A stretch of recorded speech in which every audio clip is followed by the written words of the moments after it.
Okay.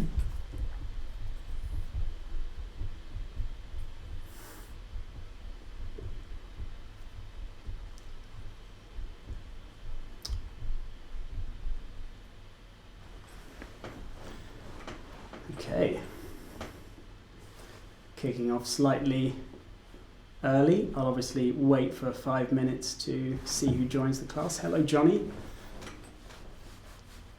Just a few of us early birds right now. Who else have we got there? Feel free to say hello.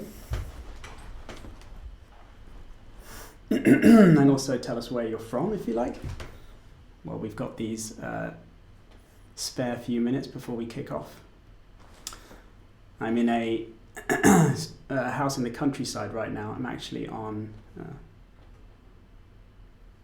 the road in the UK right now, so I'll normally be in my studio in Berlin, but I've had to find a temporary location just to do this one. So it's a kind of house in the countryside in the south of the UK. We shouldn't get disturbed here, but there is a grandfather clock out in the hall, so I can hear when it strikes 5, and then we'll kick off.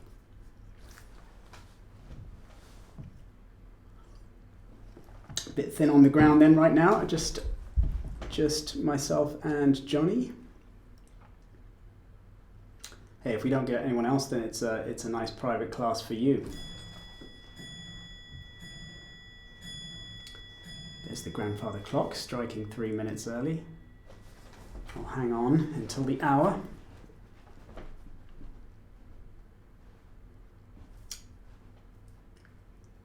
So where are you from, Johnny? Yeah, there's the clock. That's going to be a good one for when we finish, so I know when to start wrapping up if I haven't already. We'll do some questions at the end though.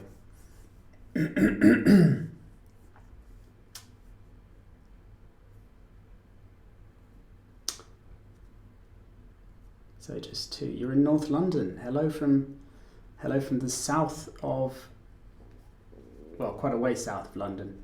Watch you from home. Cool. Well, I really am in the sticks here. Can't see anything behind me there, but it's kind of rolling hills and Marshall, hello. Utah, USA, nice. So Utah, West Coast, almost. That must be quite a way behind. It's early in the morning for you, right?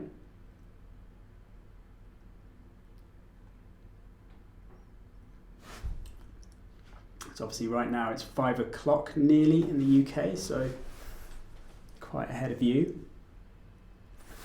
So we'll hang on for another 2 minutes and then we'll get started. I'm sure we'll get people joining in late. It's about 10 a.m. Okay, cool. Not too bad then. We tried to do these at 5 o'clock, so it's sort of all right for everyone. A bit tricky for Australasians. You're in the sticks as well, cool. Well, this is the sticks, but it has very good internet, which is obviously something that's pretty crucial for these things. So we'll just hang on for 1 more minute, and then I'll get started. Have either of you guys seen Loopcloud before, or is this totally new to you?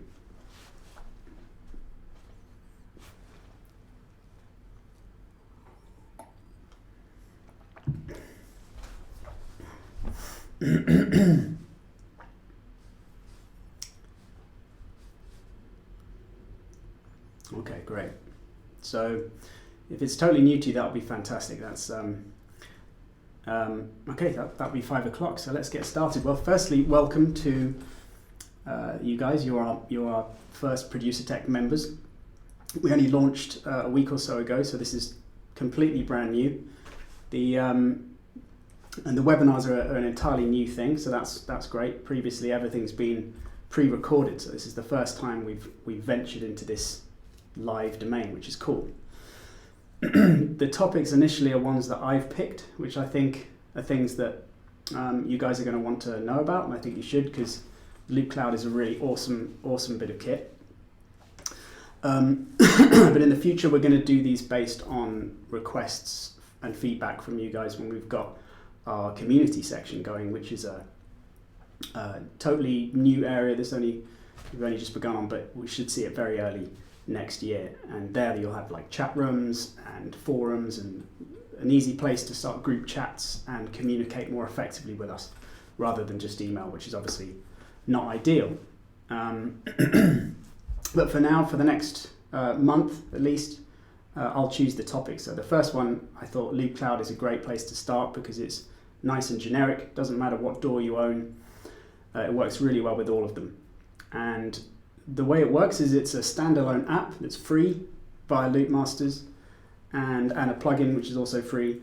The plugin you have in your DAW and the app runs separately, and it allows you to browse Loopmasters' entire sample library, much of which is free when you first sign up. So it's really easy to get going and have access to cool sounds. And the best thing about it is they're all nicely categorized. So I've accumulated a few sample packs over the years, so for me it's particularly ideal because I'm not very good at organizing them, so I've kind of lost track of where they all are. And with Loopcloud, you can instantly find all your own library, but also the entire Loopmasters library as well. So, and it's all tagged up. So whatever sound you're looking for, if you're looking for a snare, you just type in the snare tag and it will browse through their entire library, and you can check them all out in the context of your song before you've even bought it. So it's all done in the cloud. And although this connection I've got today is very good, I've used it on fairly poor connections, and it still works really well. So it's a great system. So without further ado, let's switch over to this shot, and then we'll move over to the computer. And like I say, we've got the Loopcloud app here, which is a separate app, and then I've got Live. It's just an empty project, but it has the Loopcloud plugin. And like I say, this is really just, it's got a nice meter on it, and also has a keyboard for sending MIDI information. But that's essentially all it's there for. So you don't really use that. It's simply there to connect with your project, and therefore it knows what tempo you're running at. So instantly you can see, well, it's connected now to Live, so it's also running at 140. So the way you get started generally, I'm going to make a kind of hip-hoppy, trappy sort of groove. So often a good place to start with the genre is just to type in the genre into the top here, and then the tag appears below, and you can click on it, and instantly you'll get all trap samples appearing below, anything that's tagged with trap, but also sample packs, suggested packs as well, if that's of interest. If you enlarge the editor, you won't see those. So where I'm going to start for this one is with a chord loop, because it's kind of a slightly different way to start off when you're composing. Often I start off with the kicks and the snares to get the main drums in place, but for this one I thought it would be interesting to start off with something more melodic. So let's try this loop here.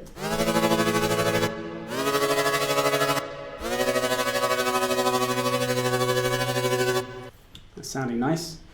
In case you guys aren't hearing that, just hit me up and let me know. I'm pretty sure I've got all my levels worked out, but so yeah, that's our chord loop. At the moment this is a 5-bar one, so I'm going to bring that down so we don't have the tail on there. As you can see, we've got start and end. All good, so Stephen, nice one. So yeah, we've got a 4-bar loop now.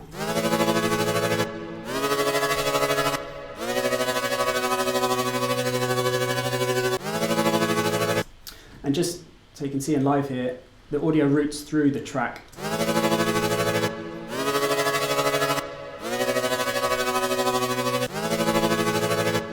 So yeah, so if you've got your project running there with audio in it already, then it routes into the project, and you can really hear it in the context of all your mastering plugs or all that sort of thing. So what I thought we'd do initially is create a kind of melodic line to go with this. And I'm diving straight into quite an advanced technique. So I'll try and go slowly to make sure it's easy enough to follow. What I'm going to do is go for a pluck sound, like a one-shot. So again, I just type pluck into the top here and select the tag. And I can choose one shot if I like, but I've got some coming up here already. You can see the waveforms as well, which are quite handy there. So you can see clearly whether it's a one shot or a loop. Let's try this one. Now this one's already in C sharp, which is the key, which you can often see from the name of the sample down here. But if I wanted to try out some of these other pluck sounds, you've got a repitching feature here. So you can just hit the auto and then select whatever key you want. And then your one shots, I'll just mute our chords, are all repitched to the C sharp for you. So that way, if you've only got a few samples coming up, it will repitch them, so it gives you more options that are in the correct key. So I'm going to go for this first one. And you've got here in the pattern section the option of loading up different presets, which are really cool. So these ones are instant arpeggio patterns.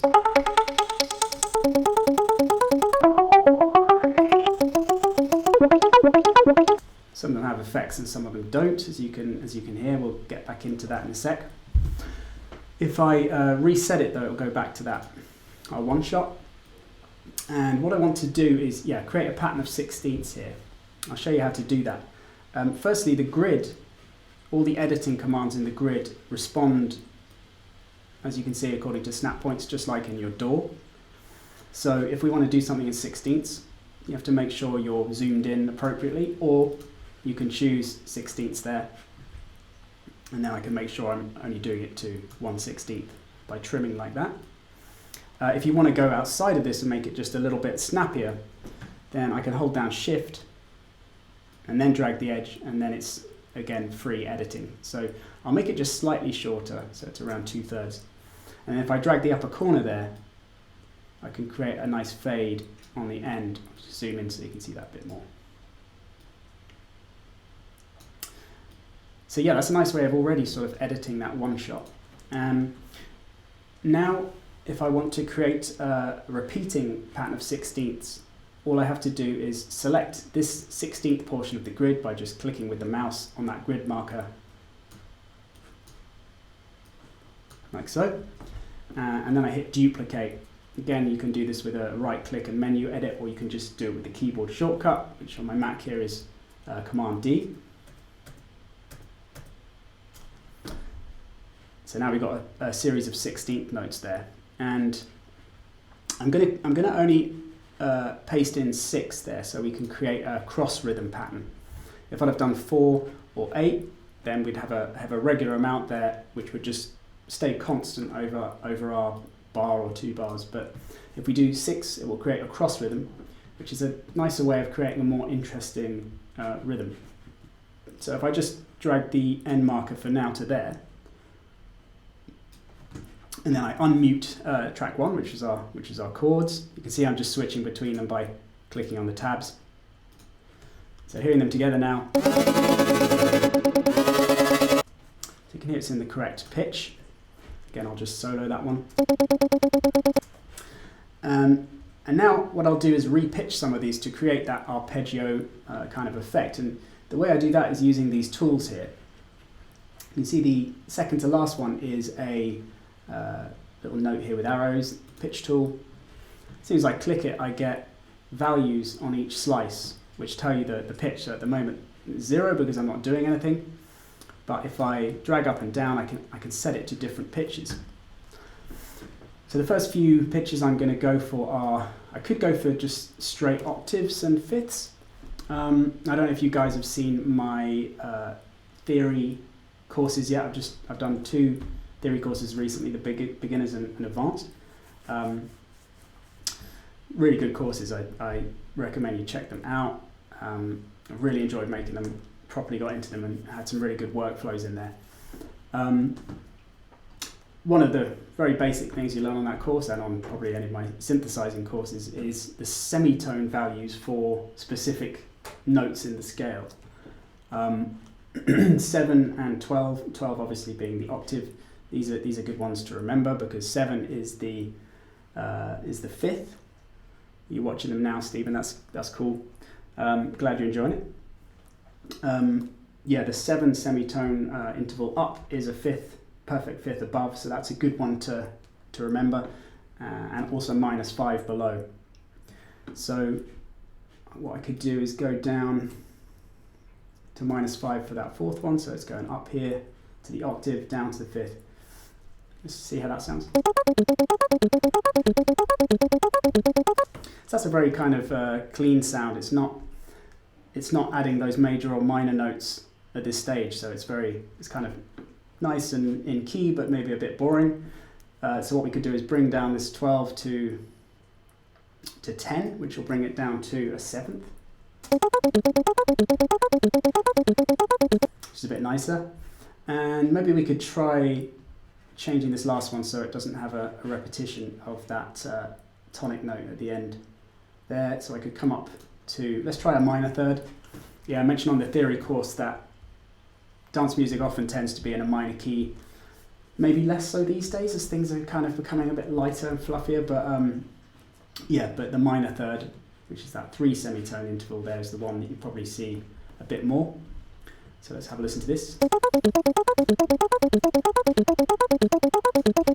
It's quite a nice sound, even though it's got the minor third and seventh. Anyway, like I said, if you want to learn more about these specific notes and intervals, then yeah, then definitely check out those courses.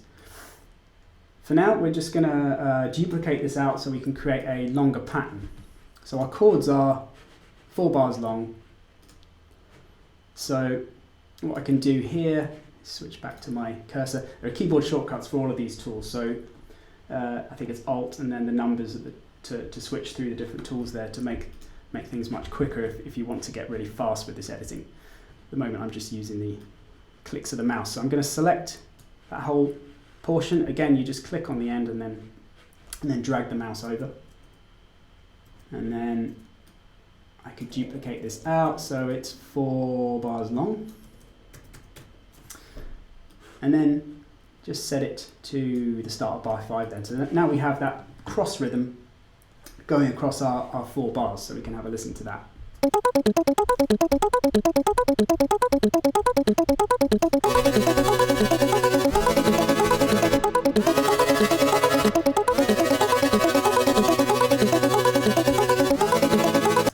Yeah, it's getting there.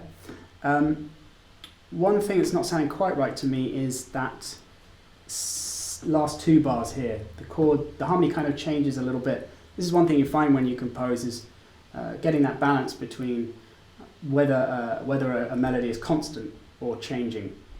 Oftentimes in dance music you find that you want the harmonies to change or maybe a bass line to change underneath, but the harmony on top kind of stays constant, so the arpeggio notes stay constant throughout.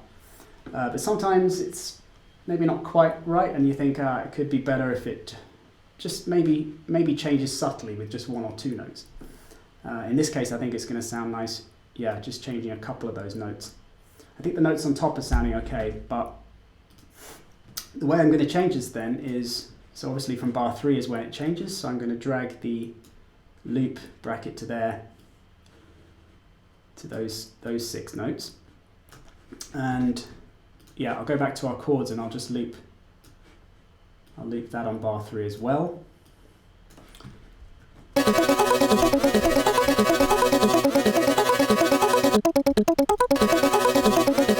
Might just bring down those chords. Each one of these tracks has a little slider on there. It's set to -4 as default in this latest version, but we can just bring that down a bit more if it's a bit overpowering.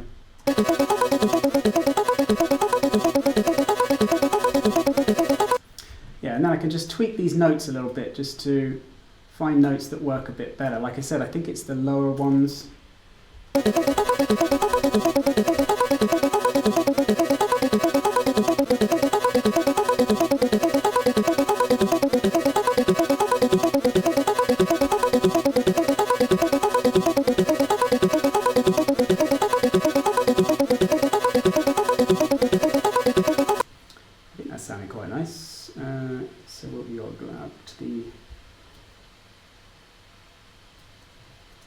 try that.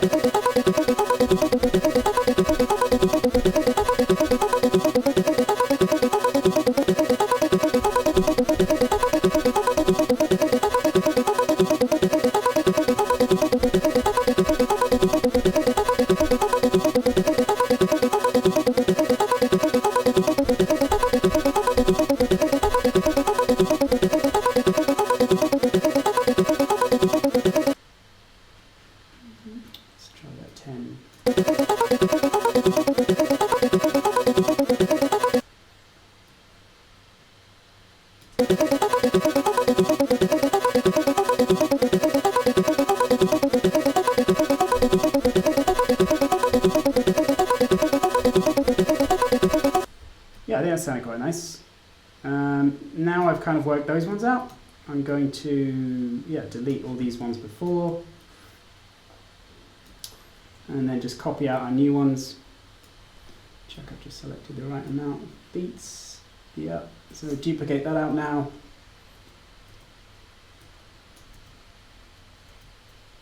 Okay, so that's now our new 4-bar loop. So set my loop markers to the correct positions.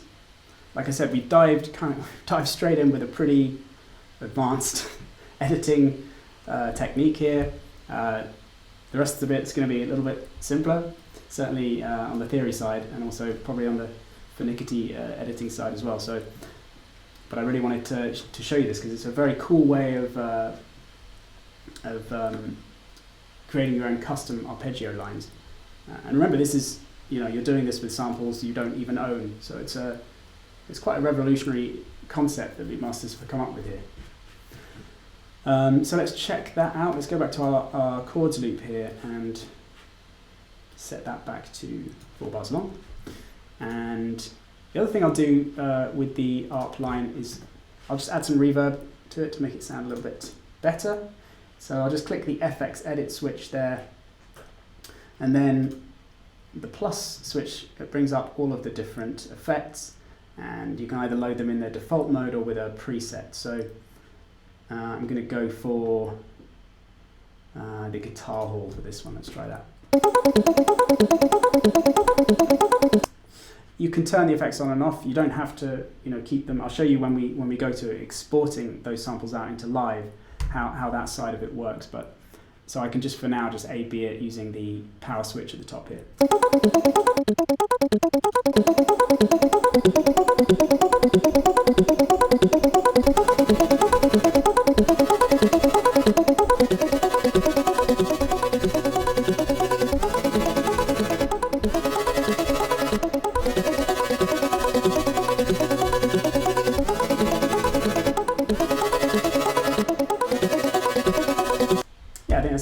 Sounding pretty good. Now let's move on to the next track and get some bass in. I'll add one more melodic sound before we move on to some drums. So again, I'm just going up to the search field here and getting rid of pluck and typing in bass. So it's keeping the trap and WAV tags right there. And again, I could use the repitching, but let's just check out some of these. Let's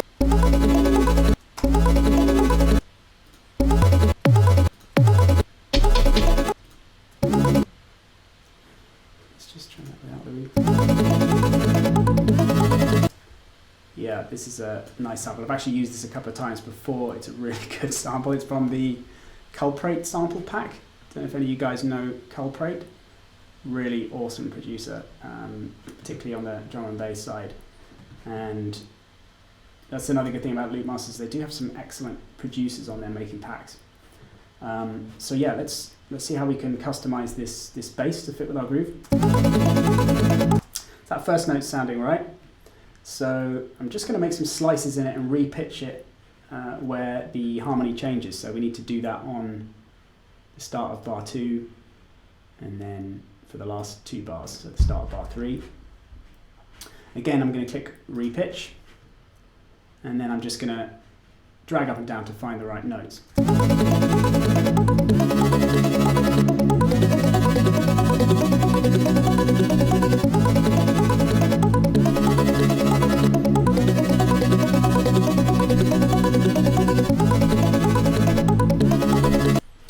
good to me.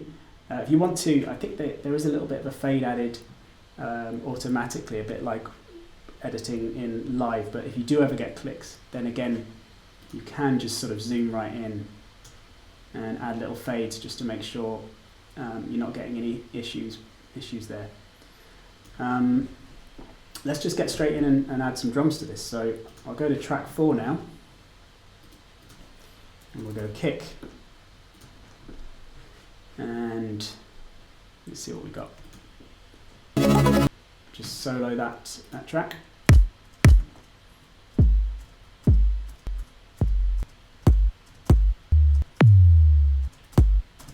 Let's go with that one for now. I could go for a... Actually, do you know what? I think I'll start off with the snare. So we'll just... Let's mute that one. Go for snare. And let's just load anything for now.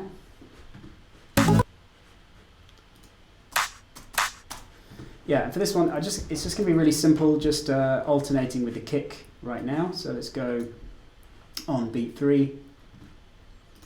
Actually, yeah, let's unmute the kick and just mute the other samples. So we're just going with our kick and snare for now.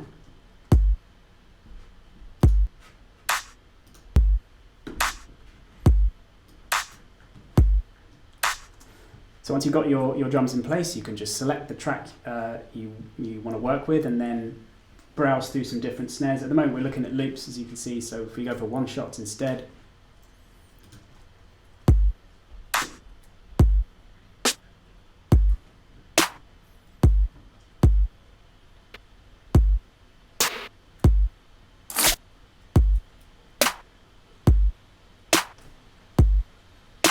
That one's not bad.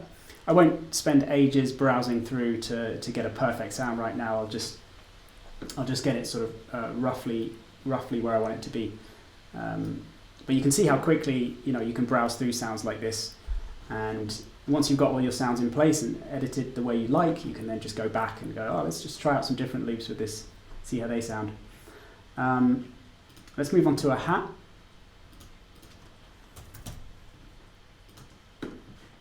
So yeah, again, maybe I'll just choose one quickly. And for this one, let's go for one of the presets. There's quite a few trap patterns here which are really useful for creating fast rhythms.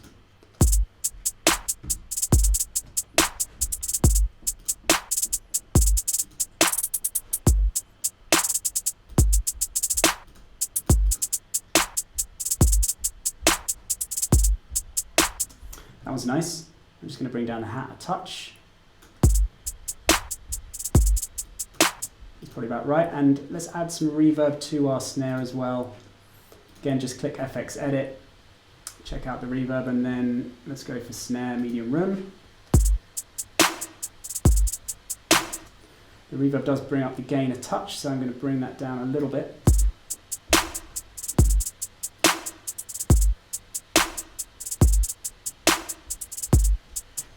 That's about right. We could increase the length of the reverb a little bit, so I'll bring up the size.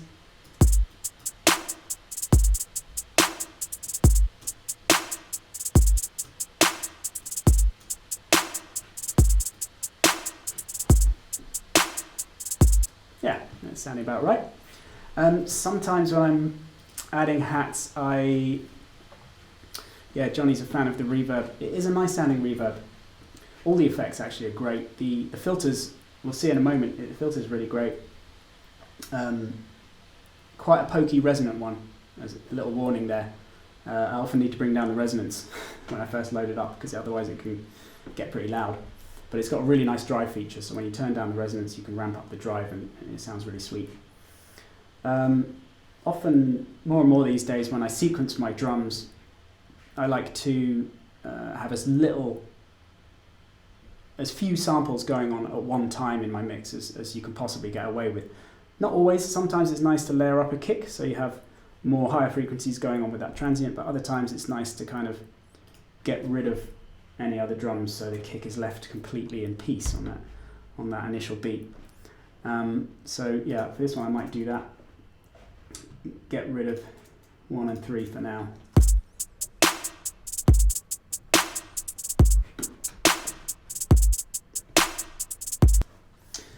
Nice. Another thing, I might make the kick pattern a little bit more interesting rather than just having it repeat across that 4-bar phrase. So I think I'll go for a bit more syncopation on the 2nd and 4th bars.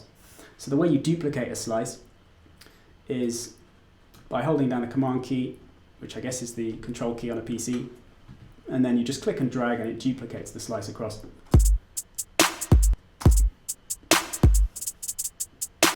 So we're going to go for maybe something along the lines of this.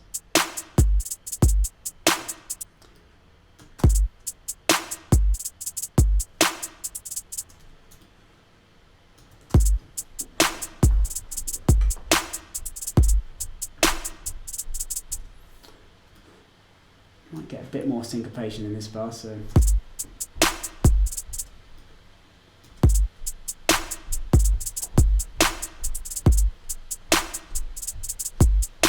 Cool, sounding good.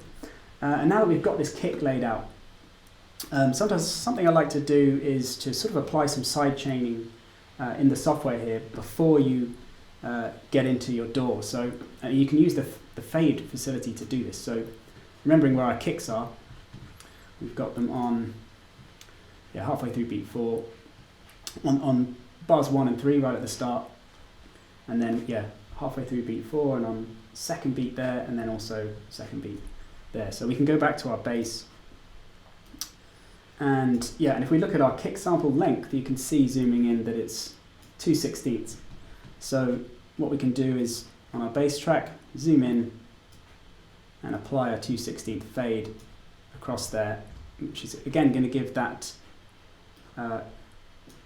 that kick some more space to breathe in the mix. So we got those, and then create any slices where we need to here. So it was halfway through the beat there, and then on beat 2 there. So again, just create a chop and then drag the upper corner like that. And then there was just one more, I think, on the 2nd beat in the 4th bar. So I think that's ducking the way we want it. I'm just going to solo it.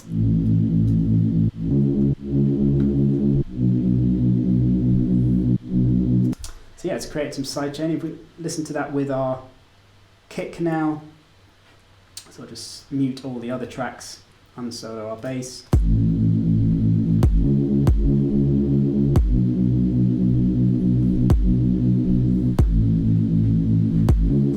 Now with the other drums.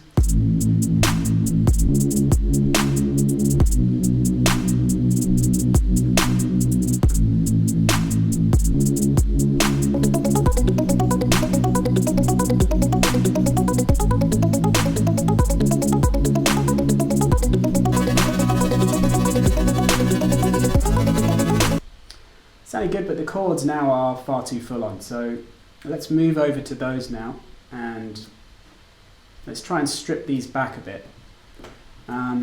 First up, I'm just going to make some chops with them, so I'm going to use the scissor tool to get rid of that last one. And what I'll do is,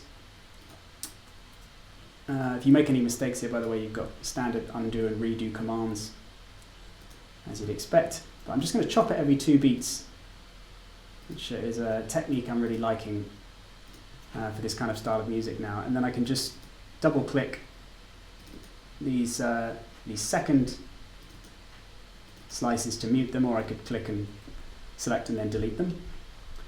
I think instantly that's going to be sounding better. It's going to give us a bit more variation and make that last half of each bar less full on.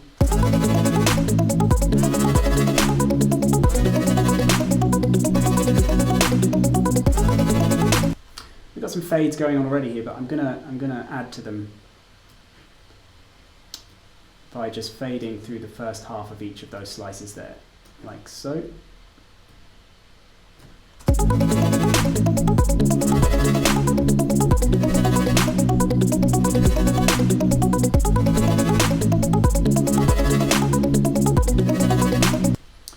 sounding good, but again, I think it could be stripped down a little bit more. So what we'll do is, as well as creating a fade, we can add a filter and have a filter sweep going through each one of these slices as well. So again, FX Edit, choose filter and go for, hopefully you can see this, it's not chopped off with my face there. I'm just going to go for, yeah, you can just about see it, the default one. You can hear how I'll solo it, you can hear the resonance I was talking about there. A little bit pokey. So I turn that down. And now if we set our cutoff, this is a low pass filter, it's default. Set our cutoff where we like. You can see it's changed the view down here, and that is to allow you to apply some automation. So the line we can see in the middle here is the cutoff frequency of the actual dial that you can see there.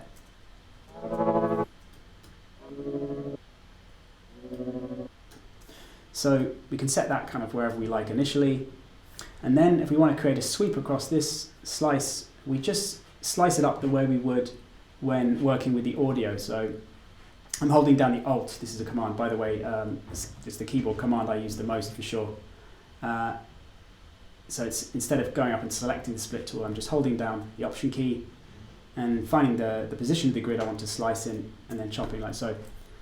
And then I can create a curve, either going from where the dial is or going lower, and then setting the end point like so.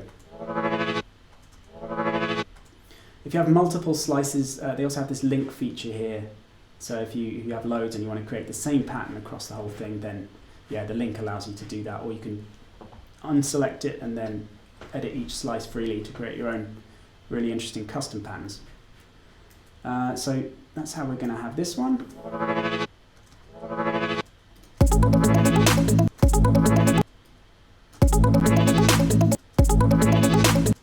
That sounds good. And again, to copy this, now that we've got the slices, it's a bit different. We don't click and drag them anymore. We select by shift clicking, and just like you would in your operating system, select the slices you want and then just duplicate them out again with the keyboard shortcut. So now we've got that across the whole 4 bars.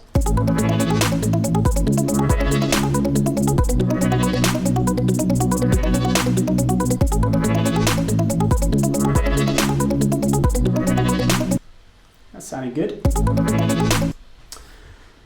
Next up, let's go for a vocal of some kind. So I select track 7, and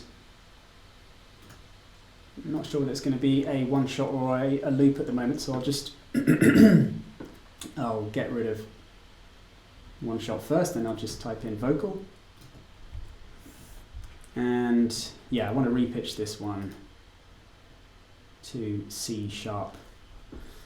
I'm not sure if we're in A or C sharp at the minute, because the bass is in A and that seemed to be fine. So sometimes it's a bit, sometimes the tuning isn't quite right.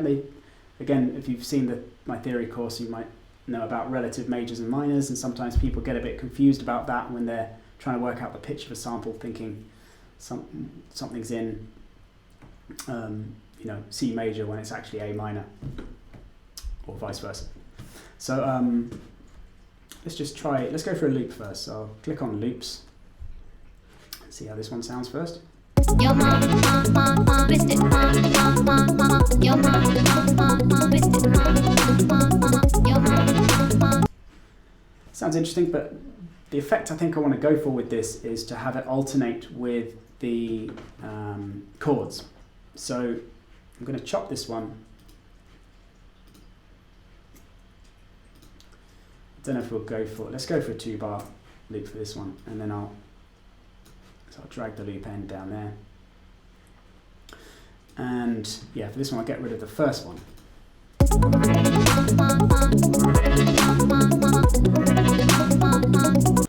Just create a little fade there in the start and end.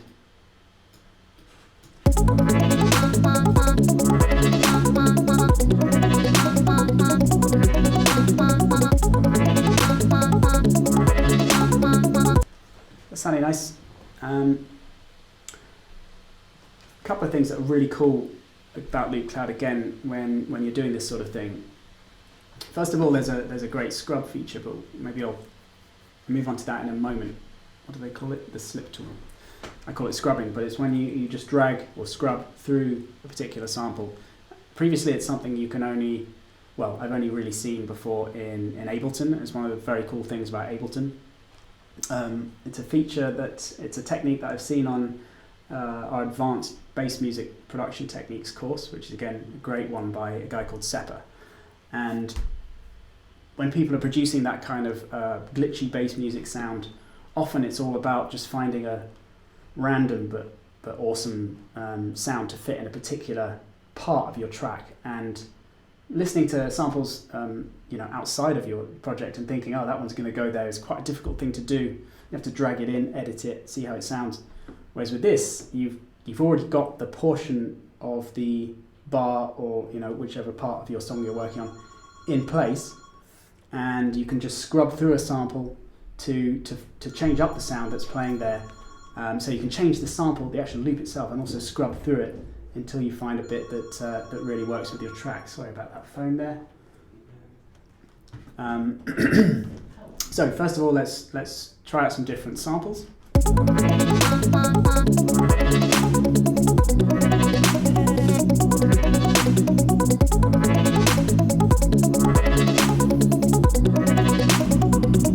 Let's just solo it so we can hear it a bit better.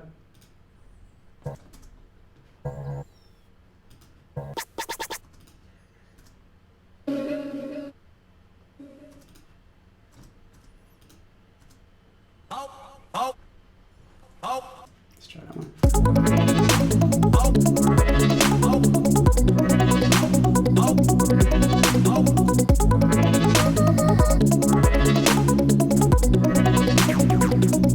So there's all sorts of different sounds there. It's quite a bit chaotic if I just randomly search through tons of them there. I think I favorited one. Where vocal. Is it this one?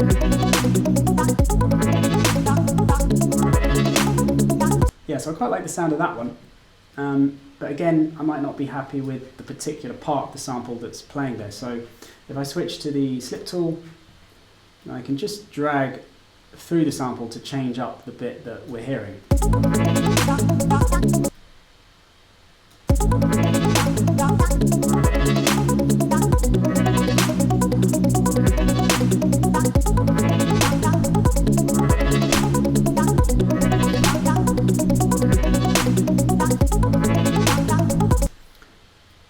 Quite liking those the timing of that one, but I'm not sure about the pitches, so let's just chop it.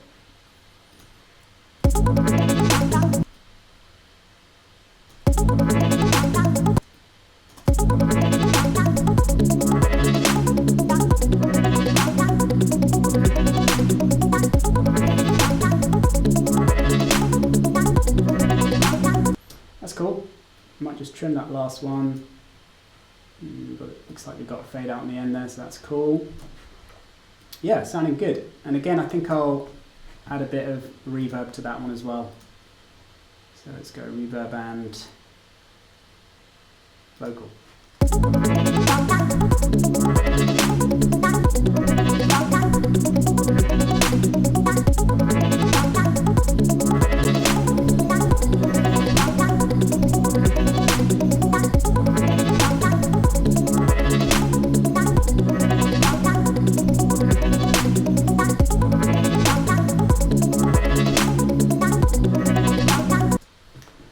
Nice.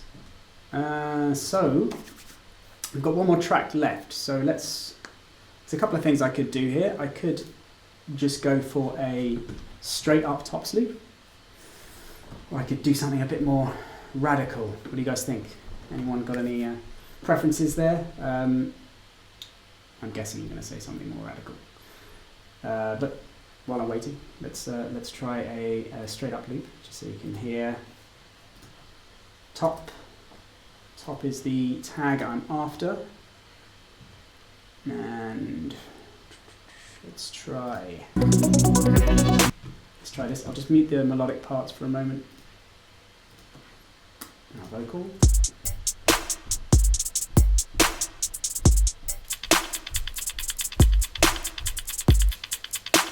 That's pretty nice.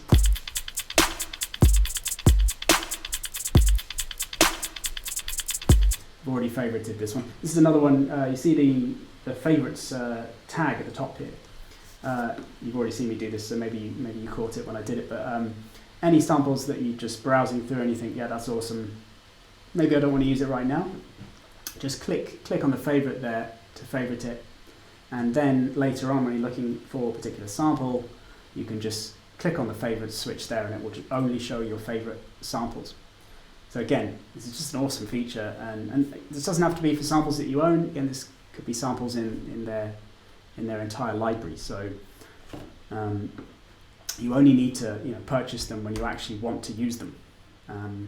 Everything we're doing now is via Loopcloud in the cloud, and it's not until I'm totally happy that I click purchase and drag them out into my DAW, and at that point they then download to my computer. So well, no one's requested a radical feature, so well, maybe I'll just keep it at this straight up tops pattern. Does sound pretty cool,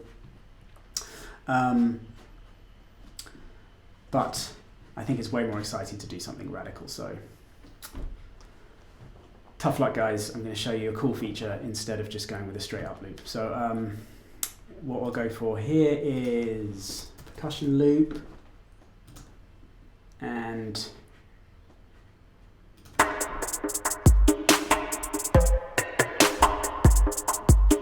obviously on its own it's really full on, but if you want to very quickly create a kind of cool custom loop, all you have to do is select this pencil tool here,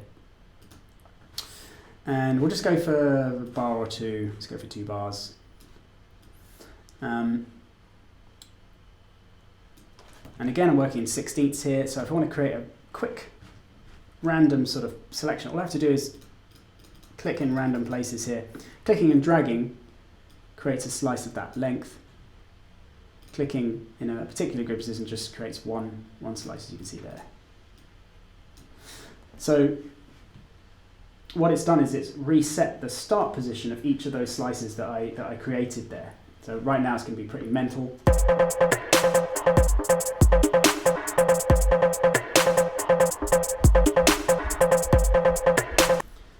Actually sounds pretty cool, but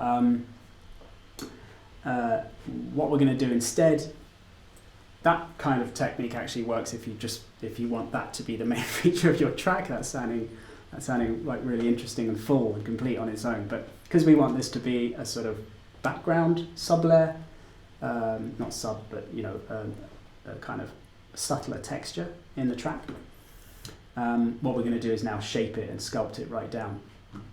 First though, we'll use some of these editing tools. We're going to very quickly reverse some of these, like reverse that one so it's sliding into this beat here. Maybe also this one. That sounds nice.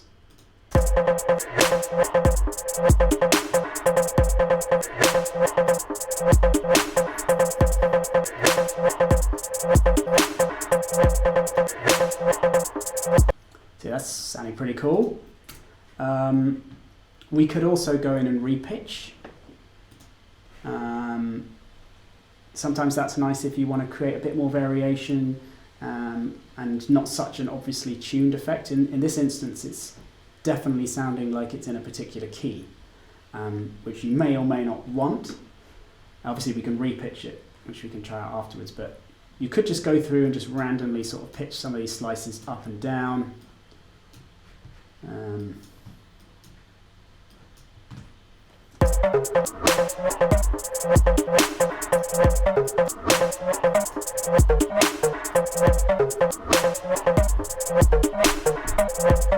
To be honest, that's an effect that kind of works more with a less obviously tuned sample. That sounds like it's creating more of an atonal kind of obscure melody, which isn't really something we'd want. So I'm actually going to undo that and keep it on a single pitch there.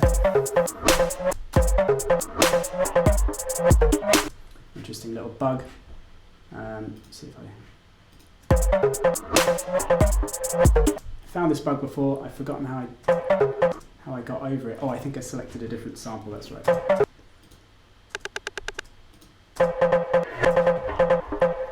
Yeah, little quick fix for that particular bug, if you get it, is yeah, selecting a different loop and then or sample and then coming back to it fixes that little pitch thing. I'm going to have to tell the Loop Masters guys about that one.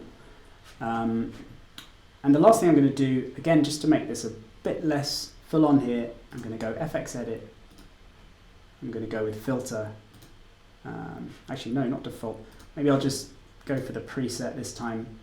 It's a very cool preset. It's the an LFO preset, so it's one that's modulating the cutoff up and down, and it's the 16th low pass chops. Now you can hear how full on the resonance is, which isn't what we want. So bring down that resonance.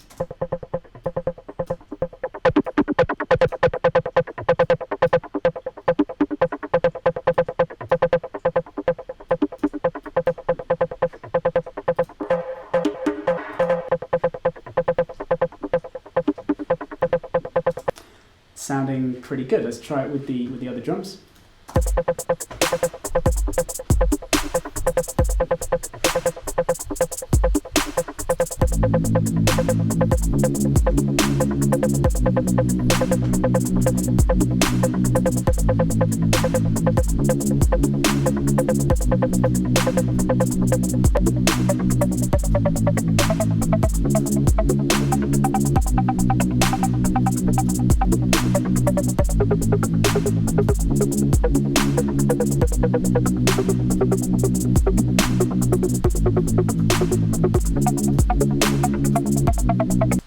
Not sure which pitch is sounding best.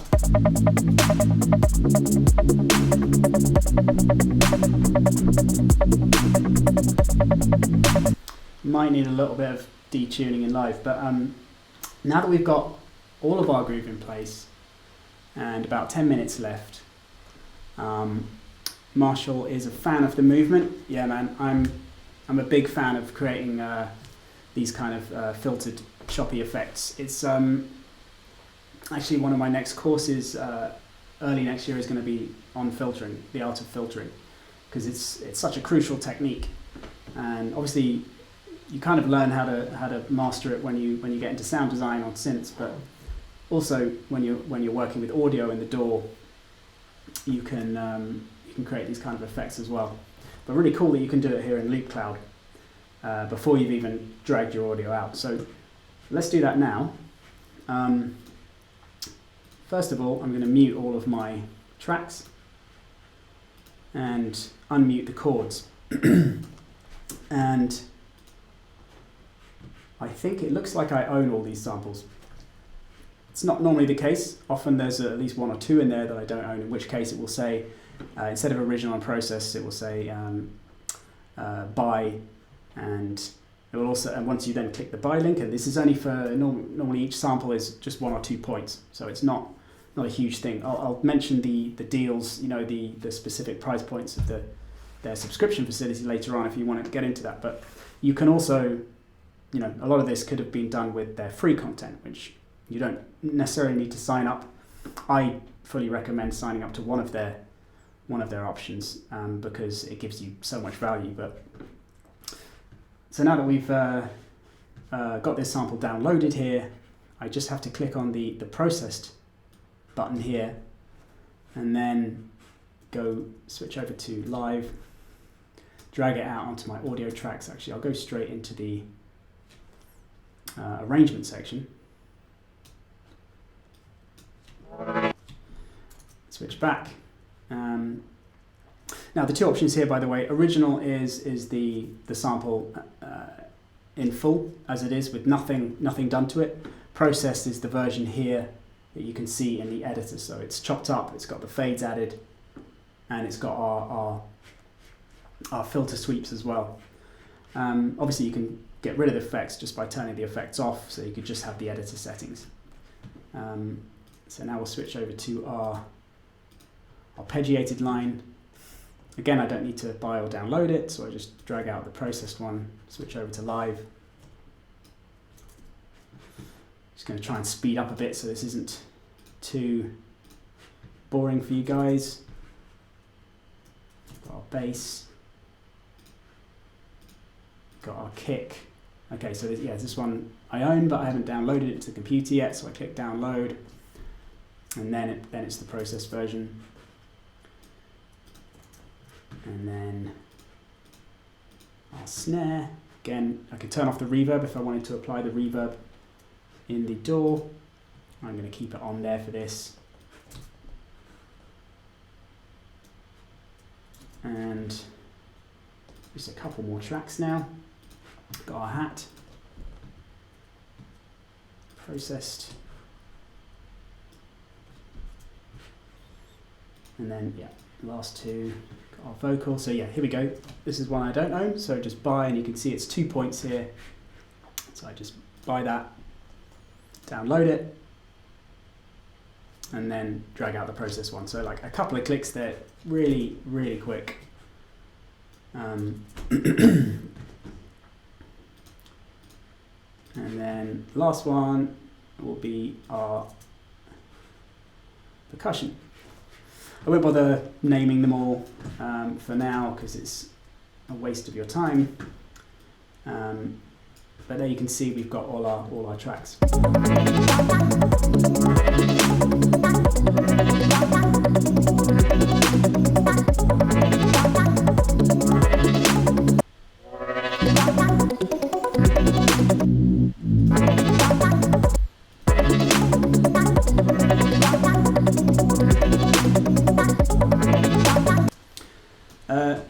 So a nice thing to end on for the sort of Loopcloud techniques here, just in case I forget, all of this stuff I've been doing can be saved within Loopcloud. So in the edit section here, you've got the whole session. So if I don't want to buy any of these samples or drag them into my DAW and start working with them just yet, I can just go to edit and save session, and it saves it just as a little tiny file to your computer, and then you can just load it up later on. And the pattern section can save individual patterns. So if I really like this this percussion pattern that I've just done on this last track here, then you can go through and save it, and it will appear in your user presets there. So you just choose save pattern at the top there, and you can just call it up later on. So it's really cool for if you've got a particular drum sequence. Say you make house and you've got your sort of routine kick, snare, hat, and maybe interesting kind of percussion, syncopated percussion to go with that. Then you can just save that as a file on your computer. Yeah, Johnny's liking it. Yeah, it's a super cool feature, and a massive time saver, and a great way to work with their library. You can just load up your template, click on the different samples to mix it up, and then drag out what you need into the DAW. So it's very cool. One thing I wanted to mention though, I will clear this track just so I can show you this other feature. Actually, no, let's do it with one of our leads. So let's say our ARP here. Say I'm quite liking this ARP pattern. I'm just going to save it as a 4-bar trap ARP new. That's loaded into there, but I'm just going to reset it now, go back to our original one.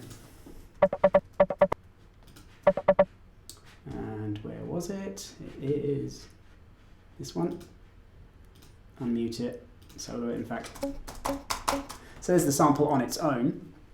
Now the very cool thing I particularly like about Loopcloud is that once you've created your groove, there's one thing that I see sort of over and over again in certain courses, and it's the way that you can create your own custom effects within a project. And it's the riser effect, the classic kind of taking a sound that's already in your project and adding a lot of reverb to it, and then reversing it to create a riser that creates a lovely build to go into your next session to kind of make a nice transition. And obviously this takes a bit of time in the DAW, but if you've got a custom pattern preset that you've made in here, which is just simply by, let's say we want to create a four bar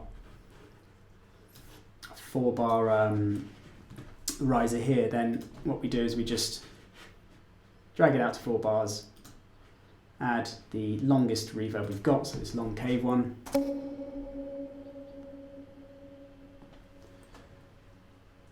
Yeah, and as I think it was Johnny said, the reverb is great sounding reverb, so you don't need to worry too much about that side of it. So now we've selected the lead sound, that one of our main melodic sounds in the track, and we've added this.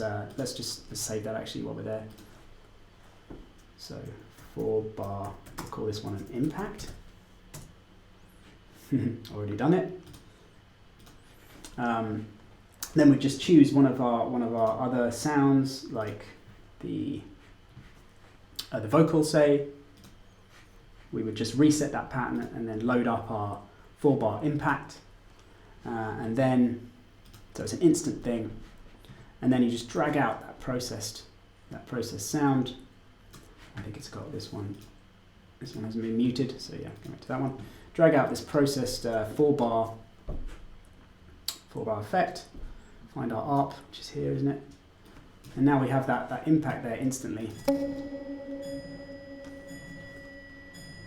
I can hear the grandfather clock chiming in the hall. I think I'll have to get a grandfather clock at home when I start doing this from my studio, just because it's quite a cool way of letting us know that we're coming to an end. So yeah, you can just drag that in there and then reverse it, and then it creates that classic sweep. And then you just have to bring down the level of touch. Again, you could have edited the gain in Loopcloud to save you from even having to do that. And then you've got your nice riser ready to go. So I just select all my parts here, drag them over like that, and then just switch around so we've got our lead in, and then yeah.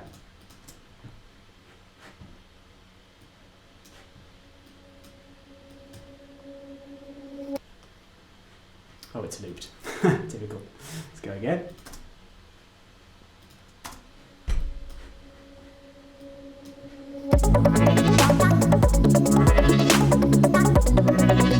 So yeah, just a final tip there, which is a very cool way of creating these instant custom effects for your project. So 3 watching now. Oh, we had some people disappear when they saw that last technique. We've got Johnny still here. Who else is still here? Marshall, are you still there? If you guys have any questions, then technically I've got 1 minute left, but Marshall's still there. Cool. Hey, well, if either of you have any questions about it, Clinton's still there as well. Hello, Clinton. If you guys have any questions, quickly, I could see if there's anything I can quickly answer. Like I said, I want to make these webinars totally interactive. In fact, what we might do is have proper Q&A sessions where instead of it being something where I show you a series of techniques, we just do it as a straight up Q&A. You can send me questions. I'm glad you enjoyed it, Marshall. That's great to hear. You're very welcome. Yeah, we'll be doing the next webinar I'll be doing is on the 28th. So it's kind of during the holiday period. I'm really glad you all enjoyed it. That's great. Yeah, the next one is going to be on music theory. Do any of you own Massive X, actually? Well, I'm here. That's an interesting question because I'm planning on doing some videos on that, but I'm wondering whether to do a webinar. I don't know how many people have moved on to Massive X. That's Native Instruments' latest version of Massive. Clinton's not got it yet. Marshall has. Okay, cool. Well, what I might do... Johnny, you got Massive. Hello, Chris. Is there a way to rewatch? Yes, there is. There is a way. I'm still in the process of working out where we're going to list that. When we've got our new community area, we'll have it we'll have it in there. It'll be an area that members can only members can access, and there'll be links to all the stuff. I don't think it'll be on this site. I think it'll all be done through the community area. What I'll probably do for now is, in fact, I think I need to check, but I think you can use the same link right now to view this later on. So if you click on the same link we sent you, or save that, you can rewatch this, because as soon as I stop streaming, it will archive it and it will be there on the page. So as long as you have this particular link, you can rewatch it there. But we'll find a way of collecting them all together as well, so you've got an easy place to access them all. Yeah, so regarding Massive, there'll definitely be some freebies next week, some Massive X presets and some videos showing the new techniques. I'll probably hold fire on the webinar for a bit just to see what the community is saying. But the next webinar will be on the 28th, and that will be, I need to remember to look here, don't I? I'm sort of looking strangely to the side, but probably all used to that with Skype and FaceTime. Yeah, the next webinar will be on the 28th, and that's going to be on music theory. So I'm going to it'll be a nice supplement to the theory courses if you've seen them, or just some cool techniques if not. But it's going to be focused around music theory techniques with the mouse working in the DAW. So I hope to see you all there. Enjoy the holiday period until then, and yeah, keep an eye out for these freebies and the next webinar. Thanks for watching, and I'll see you next time.